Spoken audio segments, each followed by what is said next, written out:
Bonsoir Isabelle Leyer. Bonsoir. Notre journaliste culture, fan du spectacle vivant, on est ravis de vous retrouver.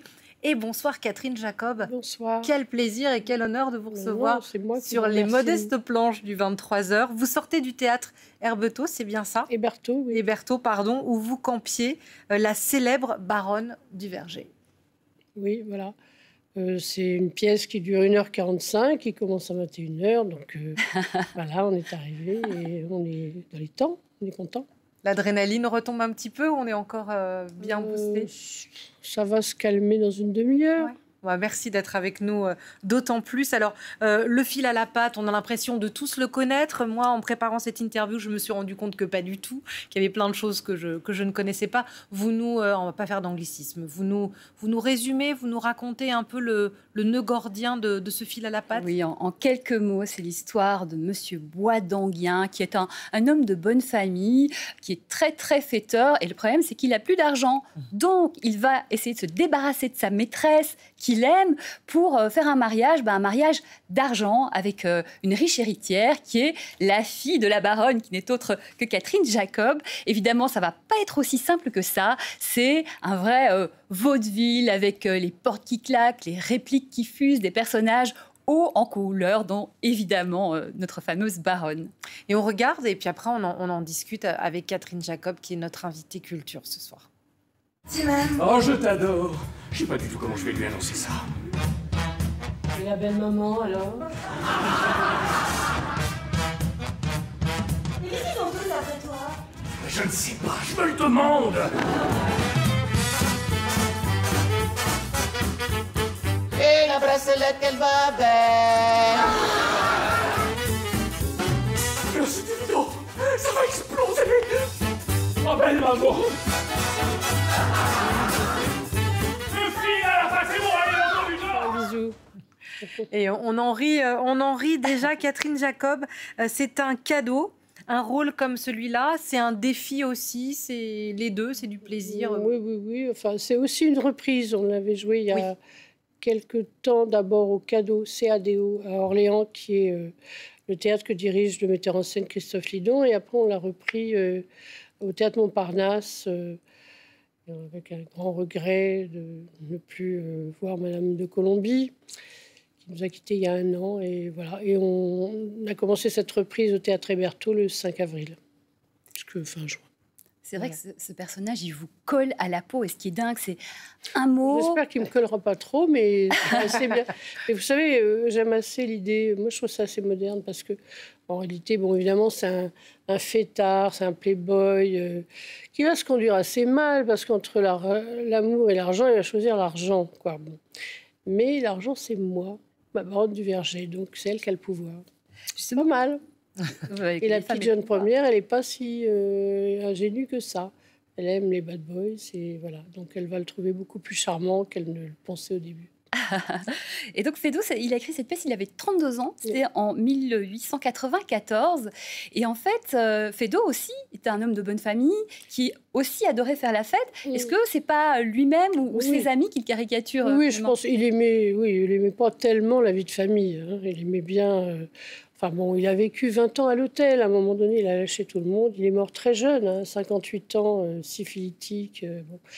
Mais évidemment qu'il a croqué tout ce qu'il voyait et tout ce qu'il était. Voilà, lâcheté masculine.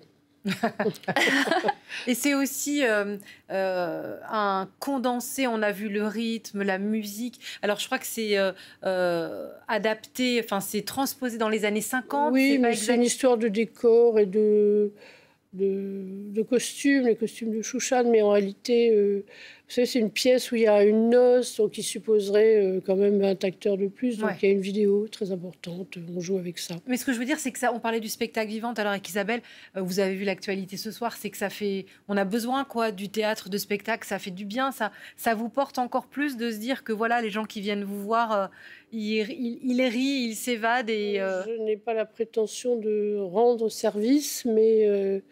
on est tellement effondré par ce qui se passe que voilà, on essaie de distraire avec la nature humaine qui n'est pas toujours jolie, mais au moins on est au 2e, 15e degré et on parle de nos travers.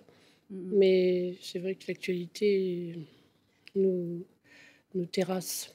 Mais c'est vrai que ça marche. Hein. Là, les spectateurs étaient morts de rire. Et alors vous, avec un mot, même une onomatopée, vous arrivez à faire rendre cette salle morte de rire. Mais juste pour revenir à ce que vous avez dit tout à l'heure, donc sur ce type de rôle qui vous vont si bien, est-ce que vous, il y a des rôles auxquels on ne pense pas pour vous? Parce que justement, vous êtes, on pourrait vous enfermer puisque vous jouez ça si bien et que vous aimeriez jouer. Par exemple, quel serait le rôle que vous aimeriez jouer? Je suis heureuse d'entamer une deuxième carrière de maturité et de petite vieille. Je ne lâcherai rien. Donc il y aura des rôles de mère abusive, de petite mémé, ça va venir. Je suis très, très secouée et fascinée par Maggie Smith, qui a 87 ans. Voilà. Donc c'est ça qu'il faut tenir. De toute façon, ce métier n'existe que si l'on dure. Donc il ne s'agit pas de faire des petites choses trop légères, trop longtemps. On peut faire des comédies, on peut aller dans des trucs très noirs, mais l'important, c'est d'explorer la maturité à du bon. Vous parlez de Maggie Smith, je crois que c'est la grand-mère dans Downtown Abbey, qui est extraordinaire. Qu'est-ce que vous dites aux jeunes, les jeunes, si vous nous regardez ce soir, qu'est-ce que vous dites aux jeunes publics, aux jeunes gens qui sont peut-être plus sur leurs ordi et leurs séries, que c'est incompatible? Vous leur dites, venez au théâtre, ça fait du bien et ça joue vraiment? Oui, les petits jeunes, je leur dis, vérifiez l'orthographe. Ça peut vous aider de façon culturelle et sociétale. Et surtout, goinfrez-vous de culture, de livres, de films, de tout. C'est très important d'avoir une petite base de culture générale quand même. Ouais. C'est ça qui est très important. On ne peut pas être monoculturé, c'est pas possible. Pour en revenir à la pièce qui est un vaudeville, on a l'impression comme on rit, ça a l'air simple, facile. Or, finalement, ça demande une technicité, c'est-à-dire un rythme, une précision. Oui, nous avons répété, mais c'est vrai que si on est un peu mou du genou, ça va pas. Oui. C'est un démarrage, c'est de la Formule 1, hein. C'est prétentieux peut-être, mais bon, puis ça s'arrête d'un coup. Donc il faut être tous dans une énergie. On a la journée pour ça. La journée pour être au taquet à 21h. Il y a une préparation spécifique pour être justement à fond? Il faut avoir une hygiène de vie. Hygiène de vie. Je déconseille fortement les drogues dures, l'alcool, les nuits blanches. Voilà, tout ça, c'est pas bon. C'est du sport, finalement, aussi. Oui, moi, je marche à pied très mollement. Je fais pas de choses extraordinaires, mais il faut quand même s'hydrater avec de l'eau. Il y a des choses, les fruits et légumes, vous voyez, des choses comme ça. Faut pas trop faire la maline ni le malin dans la journée. Il faut avoir une vie assez ordinaire, mais un peu cadrée. Ouais. Merci beaucoup, Catherine Jacob. Merci, Isabelle Leyer. Ce sera une autre forme de théâtre, un fil à la patte, à l'affiche. Allez-y, nous vous le recommandons. On est 9. Alors, je n'ai peut-être pas le temps de... Non, on n'a pas le temps, mais ils sont sur les affiches. Ils sont super. Ils sont super.